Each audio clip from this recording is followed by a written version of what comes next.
সৰ্থেবাৰী আৰক্ষীৰ বৃহৎ সফলতা নিশা অভিযান চলাই জব্দ কৰিলে বৃহৎ পৰিমাণৰ নিচাযুক্ত টেবলেট আৰু কফ চিৰাপৰ বটল। গোপন খবৰৰ ভিত্তিত সৰ্থেবাৰী আৰক্ষীয়ে গড়িয়া চতলা গাঁৱৰ মুকুট আলীৰ ঘৰত নিশা অভিযান চলাই বৃহৎ পৰিমাণৰ নিচাজাতীয় ঔষধৰ বটল আৰু টেবলেট জব্দ কৰিবলৈ সক্ষম হয়।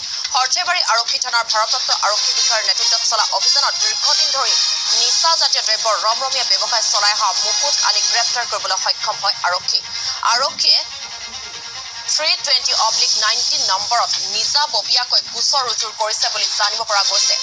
সমগ্ৰ সৰ্থেবাৰী অঞ্চলত নিচাযুক্ত টেবলেট আৰু কফ চিৰাপৰ এখন বৃহৎ কলা বজাৰ গঢ়ি তুলিছিল মুকুট আলীয়ে আৰু অৱশেষত আৰক্ষীৰ জালত পৰিল নিচাযুক্ত টেবলেটৰ কলা বজাৰ সম্ৰাট মুকুট আলী।